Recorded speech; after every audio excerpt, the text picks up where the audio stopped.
This is Counter-Narrative News on Sunday the 8th of January 2023, bringing you the week in review.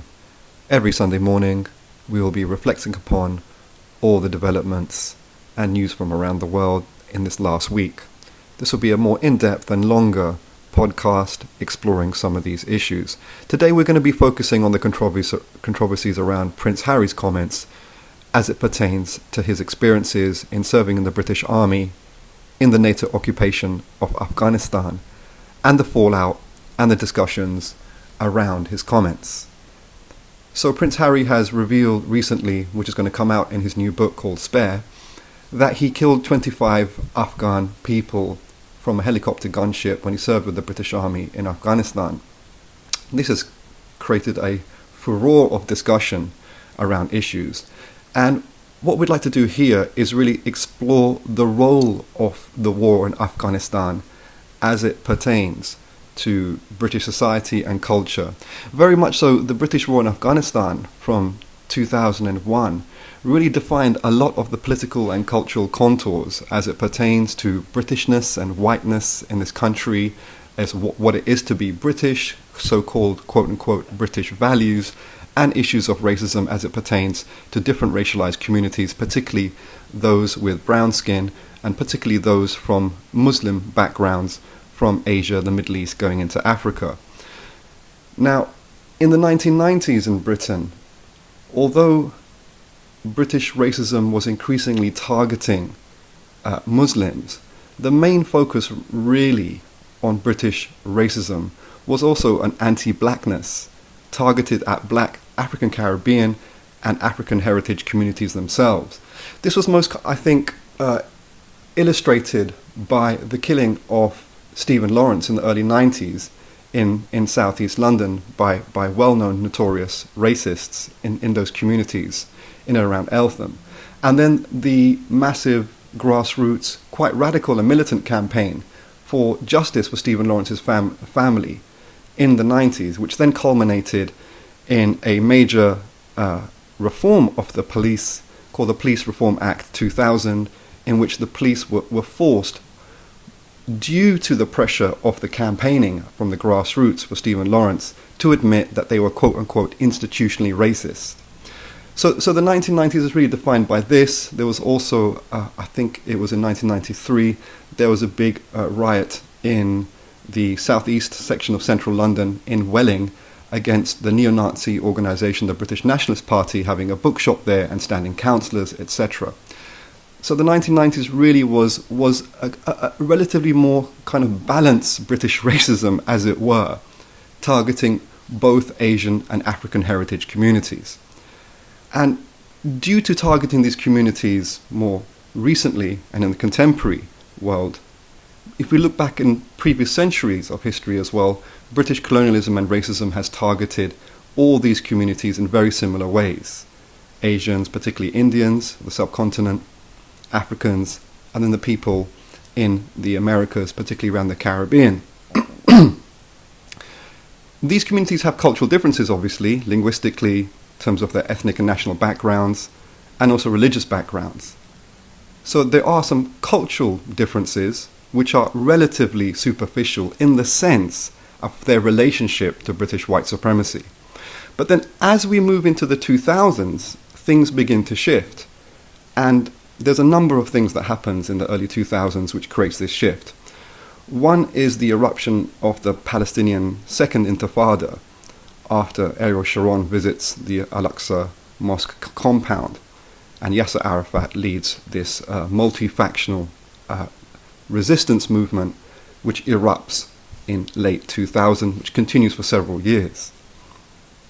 But also we have one of the defining incident around which politics and coloniality and neocolonialism and imperialism and racism kind of sees itself wrapping itself around this pole of a historical moment, which was the 9/11 September the 11th, 2001 attacks on the World Trade Center, but also the Pentagon as well.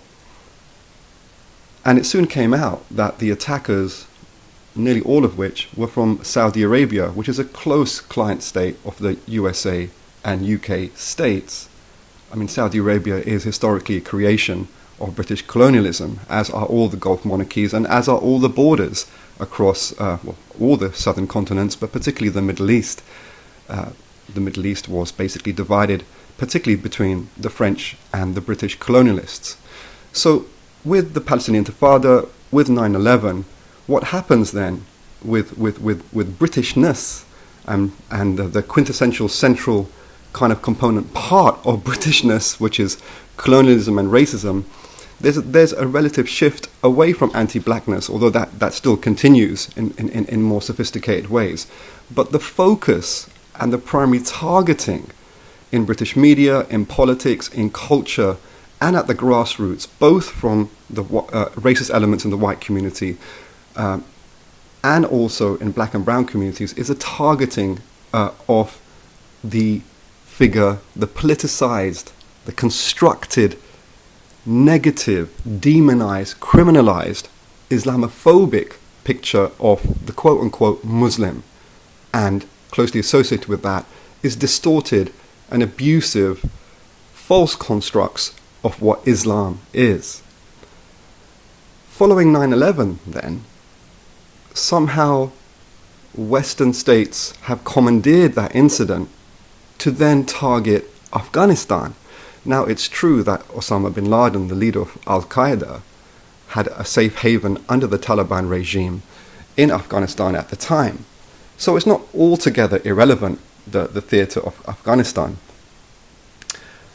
However, one can't say that Afghanistan as a whole has to suffer collective punishment by the greatest military alliance that the humanity's ever seen, which is the North Atlantic Treaty Organization, or NATO.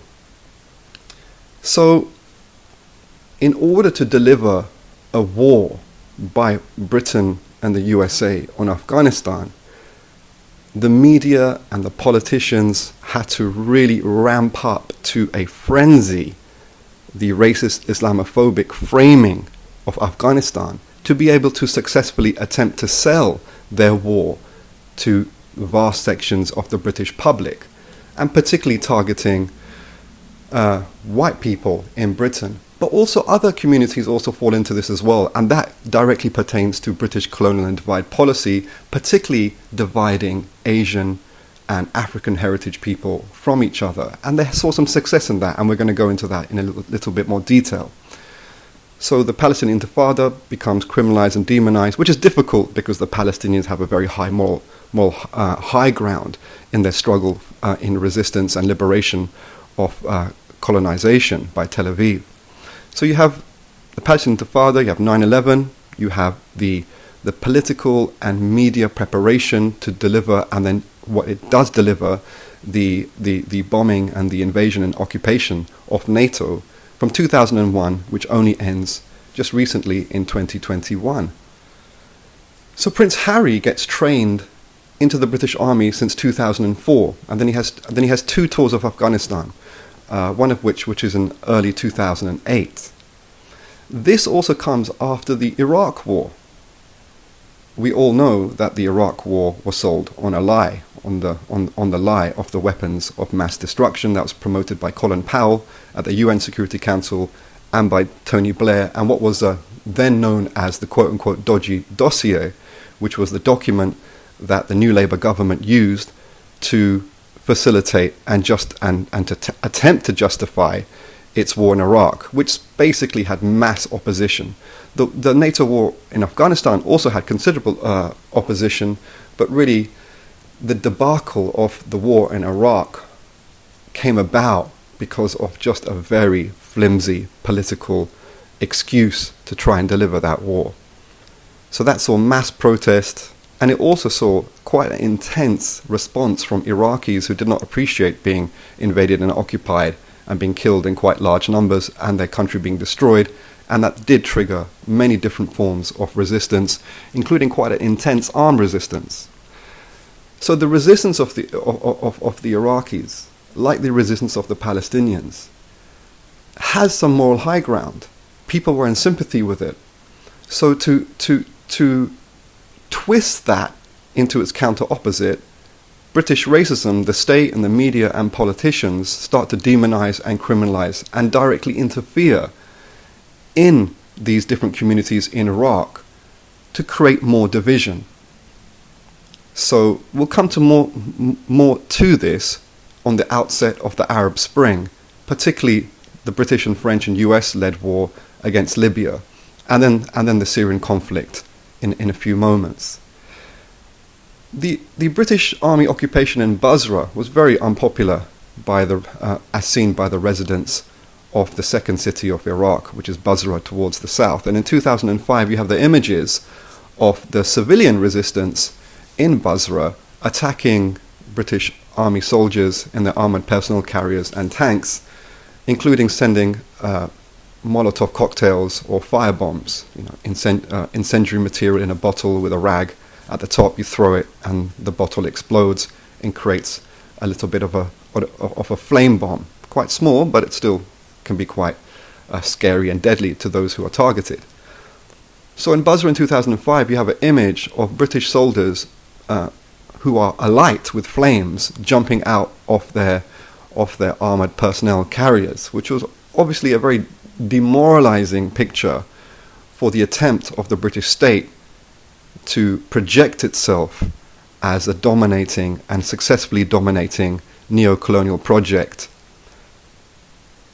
So following that, then you have this continuing resistance of the Afghan people as well, which is just generalized as quote-unquote Taliban. But probably it wasn't just Taliban actions that was targeting the US and British NATO occupation of Afghanistan. It's often just networks of villages throughout the Afghan countryside. I was researching for this piece on YouTube, and I searched on YouTube Afghan children playing, and the only videos that come up, quite depressingly after that search, is US or British occupation forces in Afghanistan giving out sweets, playing with or scaring Afghan children. I wanted to find video footage of Afghan children and put some kind of solidarity music over it to humanize and elevate the Afghan people and children, because they, like any other humanity across the world, particularly oppressed humanity, deserve love and solidarity and to be humanized. But that's not what happened. The Afghan resistance and the situation in Afghanistan was just as politicizing for British culture, just as much as Iraq, the invasion of Iraq and the Iraqi resistance was. In some ways, Afghanistan defined more British culture and the political atmosphere than even the Iraq War did, because British soldiers were targeted much more intensely in terms of casualties and deaths as a result of Afghan resistance to the NATO occupation than even Iraq. So Prince Harry serves in Afghanistan, and there's a famous footage of him in his fatigues being interviewed in Afghanistan, and he suddenly jumps out of his chair and he runs for some military operation. So, Prince Harry was really, he was framed, and he allowed himself to be framed in a very enthusiastic way as the heroic British Army personnel bringing law and order and British values to Afghanistan. This is in 2008, and at a similar time, a man called Stephen Yaxley Lennon, or Tommy Robinson, initiates and then leads a new neo-fascist grassroots movement called the English Defence League.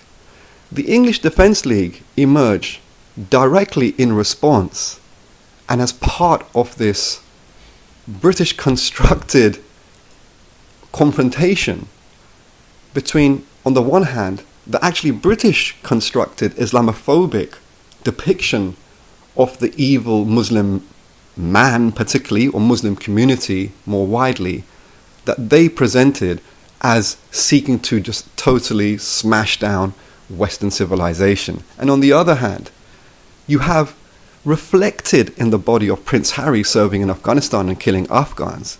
You have the English Defence League, who very much tap into that British genocidal army militarist culture in posturing as exactly a defence of the English Defence League, which was not targeted like historic neo-fascism, British neo-fascism, against both African and African Caribbean and Asian heritage communities, but very much a focus against the Asian or Arab or North African Muslim, and that sought to recruit other Asians, and particularly black youth, in that English Defence League project.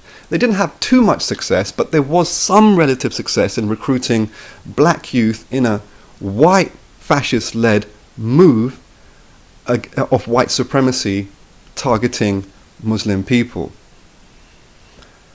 So this creates a lot of division, a lot of trauma. Al-Qaeda is promoted in the media in a racist way to convince people that Muslim equals terrorist, that the body of the Muslim man, phenotypically constructed in a colonial way, equals an existentialist enemy to Western values. But then we have an interesting development with the Arab Spring.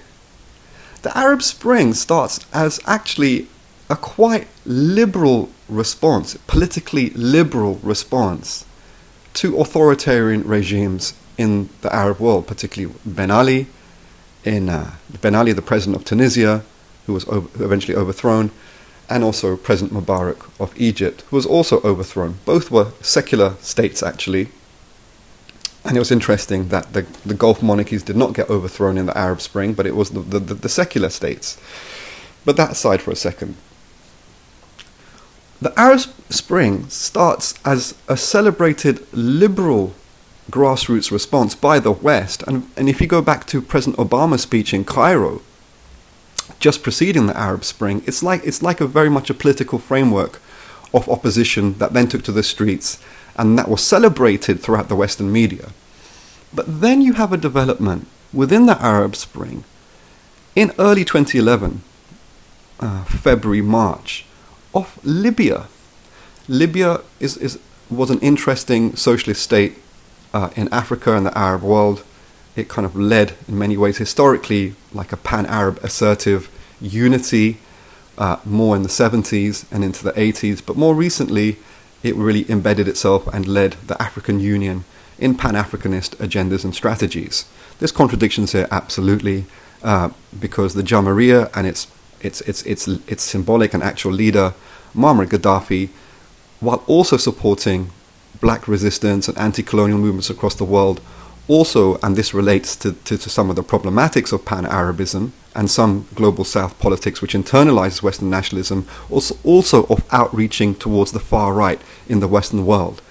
Perhaps being confused because the far right also say that they are against Israel in their anti-Jewish posture, that they are somehow anti-capitalist if we go back to Hitler's quote-unquote National Socialism as Nazism.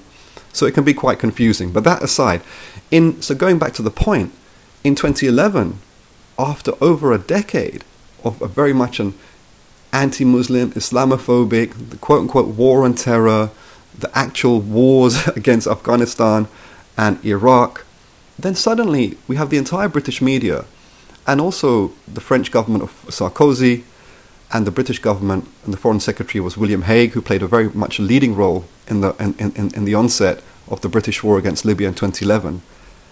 And the Home Secretary at the time, which was Theresa May, suddenly celebrating the same bodies of Muslim men who they hitherto had been demonizing and criminalizing as attempting to naturalize as Al-Qaeda or terrorists.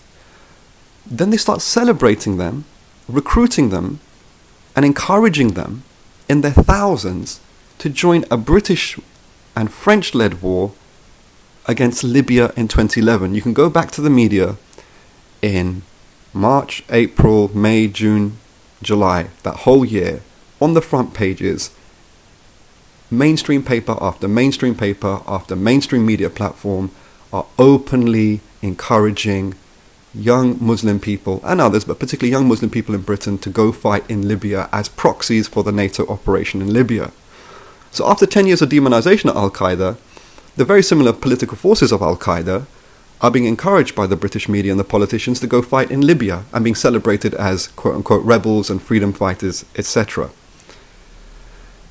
And it's interesting the shift away and there's still a consistency of anti-blackness within British society and government and media, but there's an increased focus on the brown-skinned Muslim and Asian away from the body of the black person.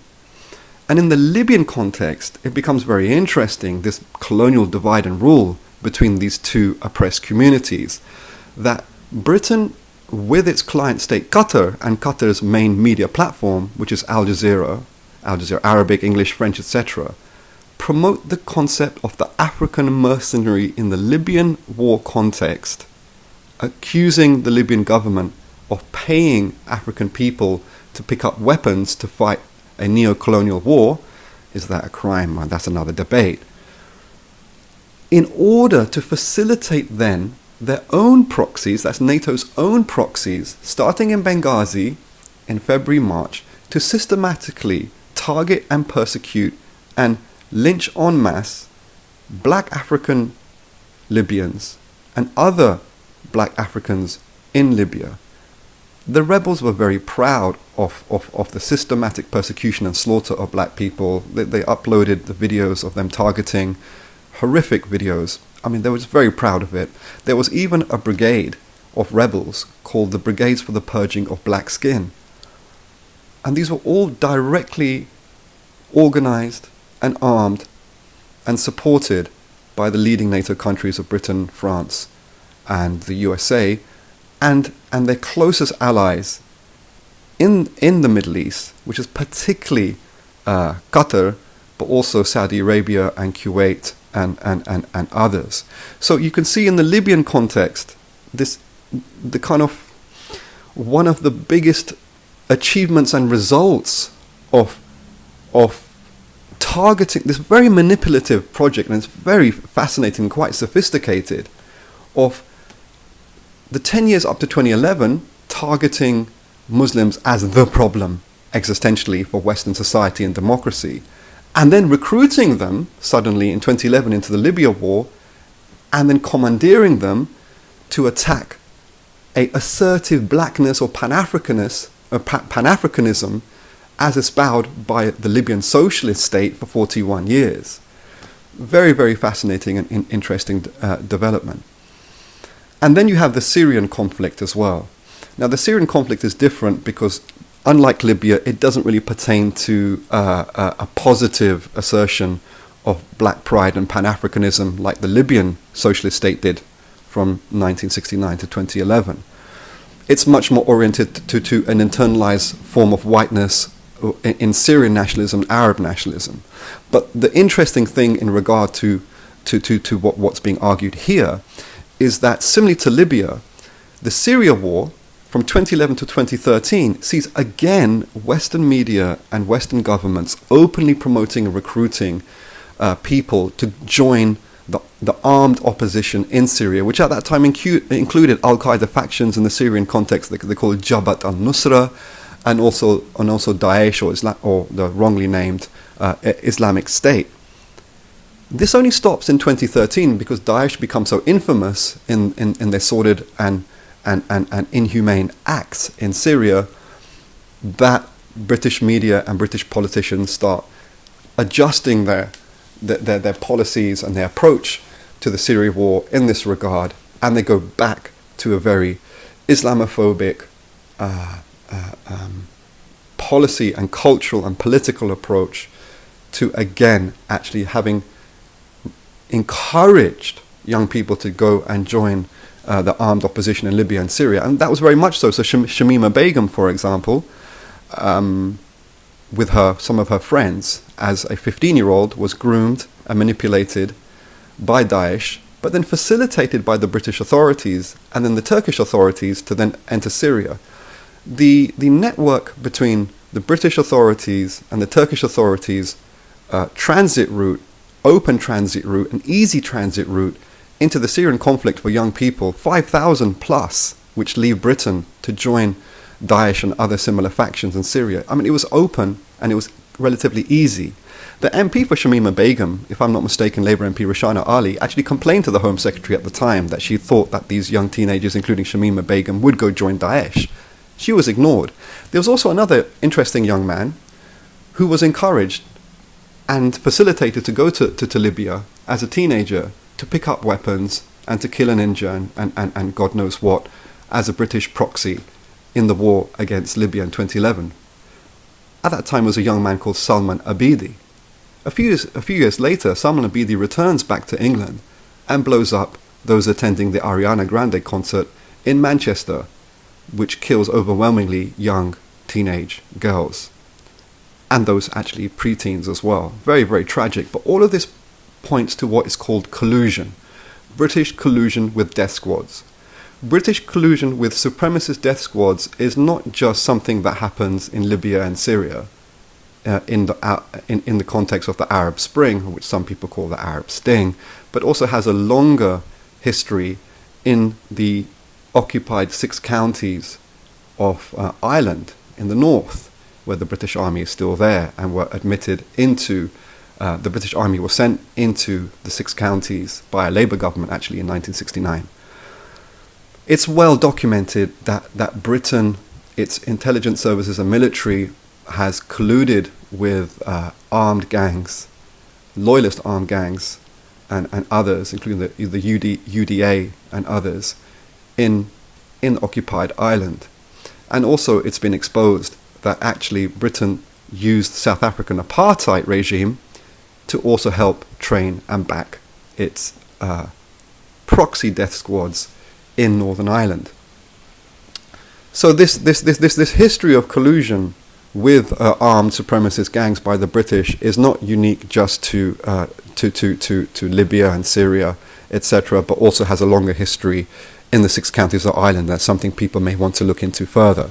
So going back to Prince Harry and the debate that's kind of blown up around this. So Prince Harry becomes that figure which inspires things like the English Defence League, bringing a very neo-colonial and genocidal supremacist popular culture into British society. You have the emergence of the English Defence League, which provocates and attacks mosques for a decade after 2008, after its inception, led by Stephen Yaxley Lennon, or otherwise known as Tommy Robinson. And then we come back to 2020, where George Floyd is killed by police in the USA. This sparks black-led grassroots protests and resistance in the USA and other parts of the world. It then has an effect on very British-specific circumstances of the overbearing security lockdown around COVID, how youth in council estates still want to do some activities on their block. Riot police are sent in. It creates this growing intensity and antagonism between young black working class people and the authorities and the police. It fuses into the relative uptick of black protests around so-called Black Lives Matter movement, etc., and culminates in a summer of clashes between mostly black-led working class youth crews in central London and racists and police. Then you have the Meghan and Harry wedding and relationship to the royal family, in which clearly Meghan Markle does not quite fit into the British royal family, to put it quite mildly.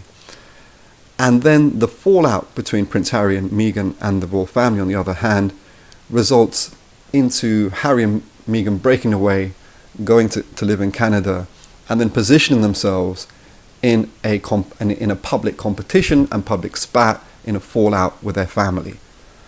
And this all then helps to fill the current culture war, on the one hand between the right wing and the developing far right attached to the popular right wing on the one hand, and then the quote-unquote woke community of quite a Eurocentric liberalism, which Meghan and Harry very much define. And that's one of the deep, profound problematics or fundamental problems of Meghan and Harry's posture, because they want equality within the British royal family. The British royal family is one of the most, is an institution that's delivered a lot, probably more than any other family in the world, has delivered a lot of trauma, division, death and injury through the process of colonization in the British state.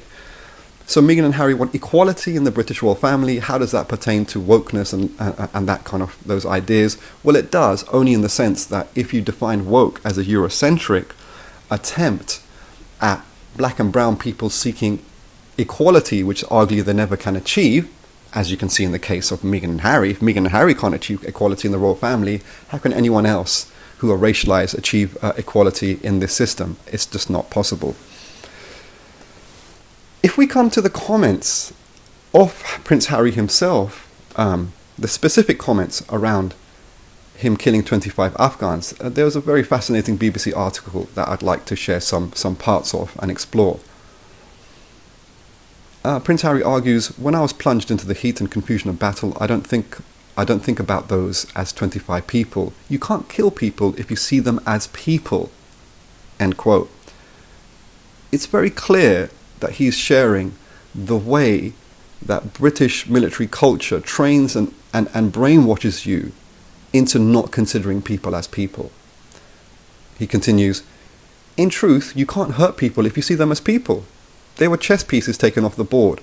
Bad guys eliminated before they kill good guys. They trained me to other them, and they trained me well. End of quote. Again, I mean, this could be part of a book of in the black radical tradition, or the black Marxist tradition, critiquing white supremacy. It exposes very much blatantly and in a very coarse way the racist, violent training that people receive in the British Army. The BBC article says, in it, that's the book that Harry's about to publish, in it Prince Harry reveals for the first time that he killed 25 enemy fighters, which is perfectly possible after 2 tours in the Helmand region of the country. Extraordinary sentence there, extraordinary. It's perfectly possible after 2 tours in the Helmand region of the country. Again, this British culture normalization of the politics of colonial genocide against what Harry himself also argues, the othering of people, dehumanizing them, putting them into the zone of non-being, to quote Frantz Fanon. The article goes on to say, referring to Prince Harry's revelation that he killed 25 enemy fighters, Colonel Collins says, quote, that's not how you behave in the army. It's not how we think. He has badly let the side down. We don't do notches on the rifle butt. We never did. It goes on to say, the ex-colonel who gained worldwide fame for an eve of battle speech to the troops in Iraq said, Harry has now turned against the other family, the military that once embraced him, having trashed his birth family.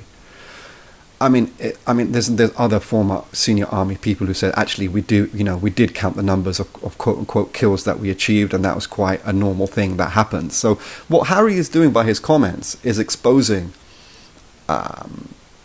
what actually goes on in the British Army and British media, politics, and culture. It endlessly and non-stop seeks to hide and deceive, manipulate, and push people away from the very naked realities of a violent British white supremacy, colonial racism that informs the systemic policies that traumatize and kill large numbers of people who are quote-unquote othered, who are usually black and brown. I say black and brown, but if we go to vast areas of the global south, across North Africa, the Middle East, into Central and South Asia, many people are very pale and red-haired and blonde-haired, and so racism does not always pertain to the darker shades and the relative higher melanin content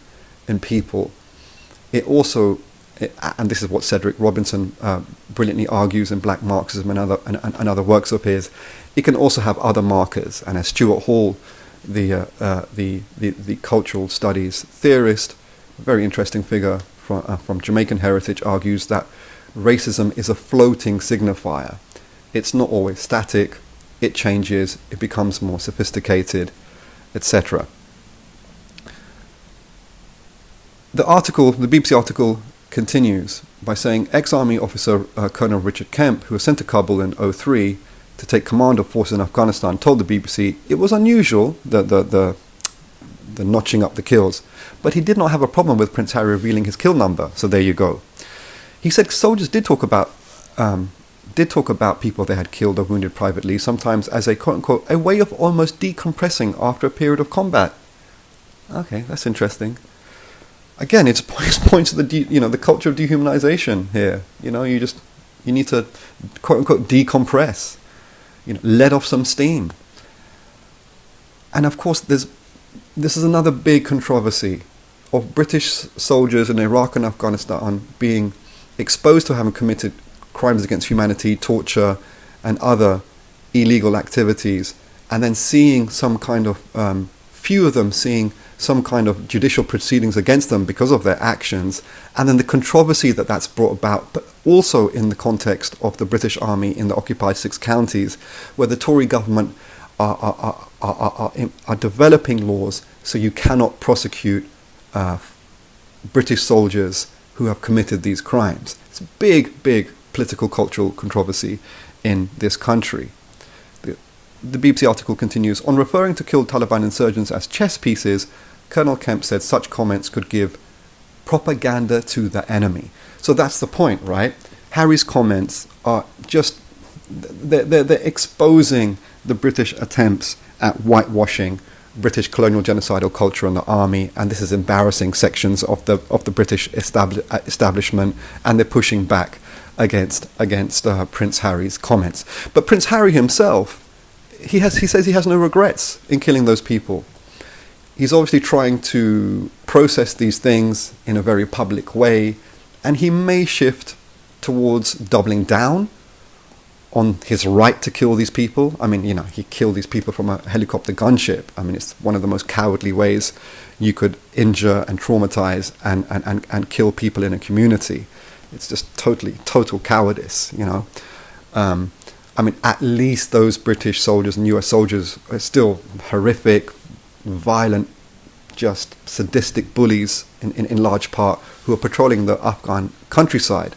They were totally in fear because they're literally sitting ducks just walking through fields where in the nearby hills and mountains you have positions of the Afghan resistance that were targeting them and picking them off.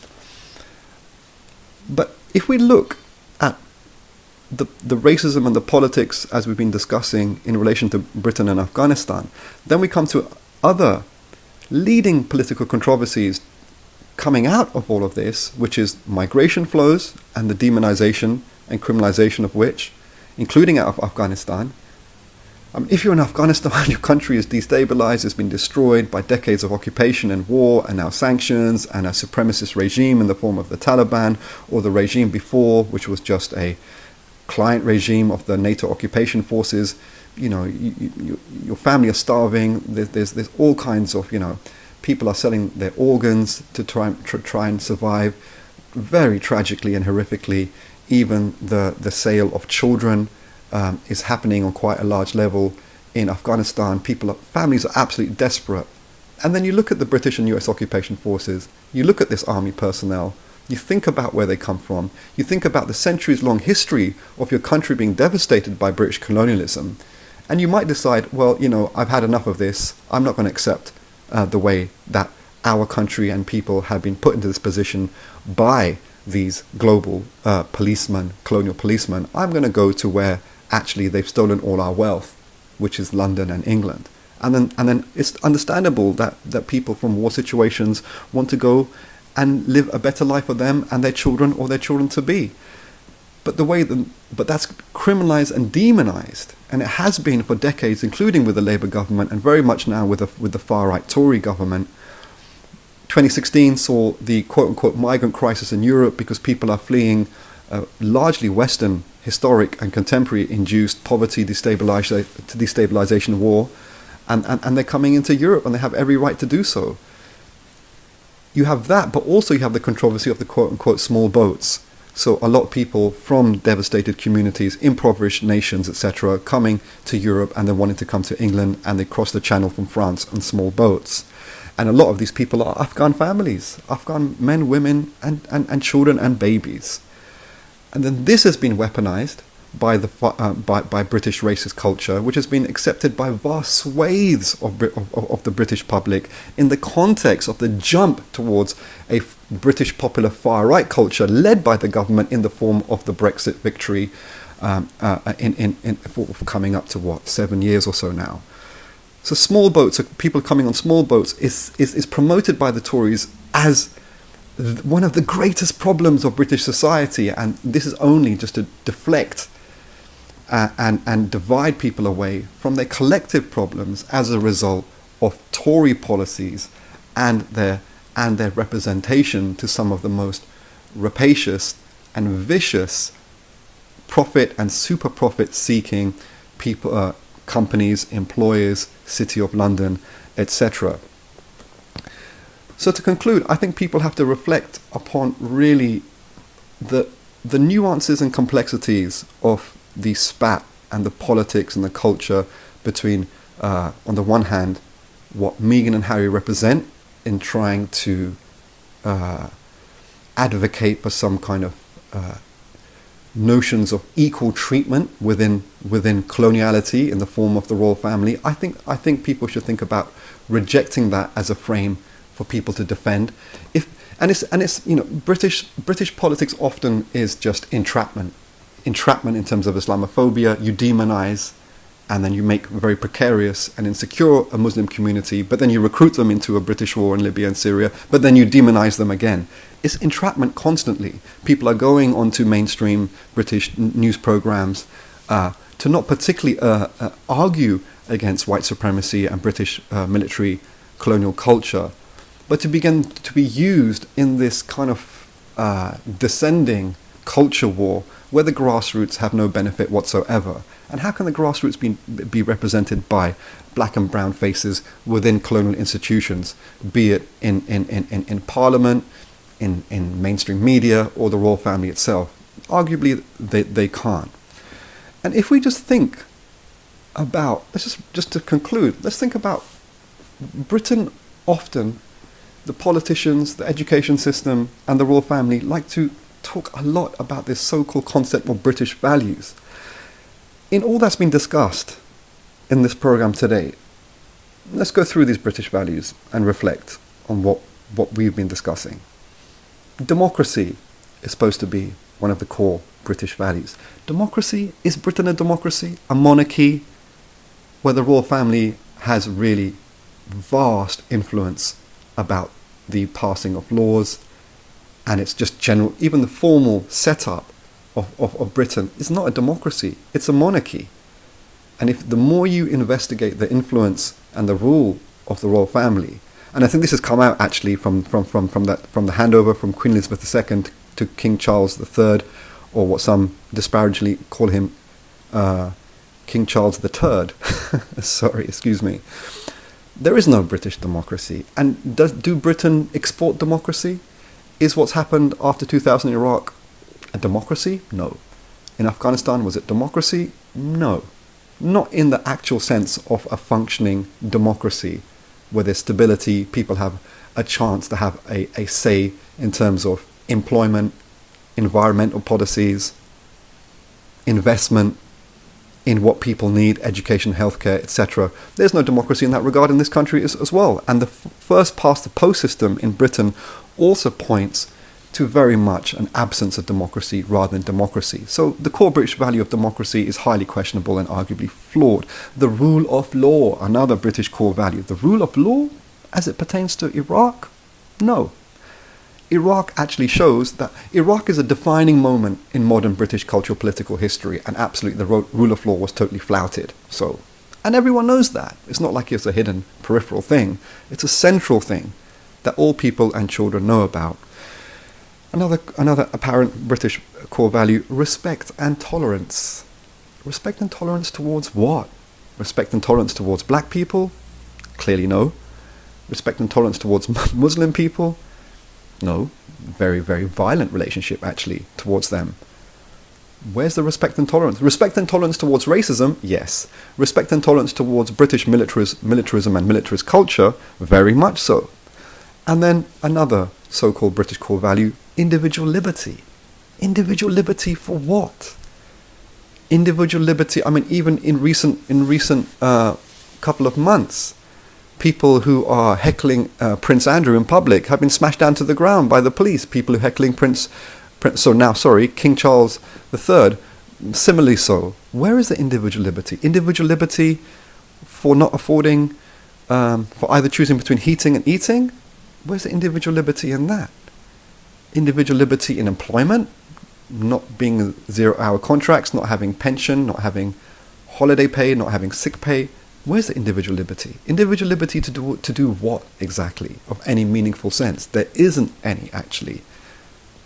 So, to conclude, Prince Harry's comments are fascinating in what he's saying, the context of what he's been saying, and the ramifications of that, not only for communities in Britain, particularly working class and racialized communities in Britain, but also the global community as Britain impacts that across the world, and the specific arenas of places like Afghanistan, more recently, because as we know, Britain had an enormous empire, and whose legacies of which is still an ongoing reality in very much senses of the word, on a number of levels, but particularly as it relates to communities in Afghanistan, in migration flows, Syria, North Africa, Libya.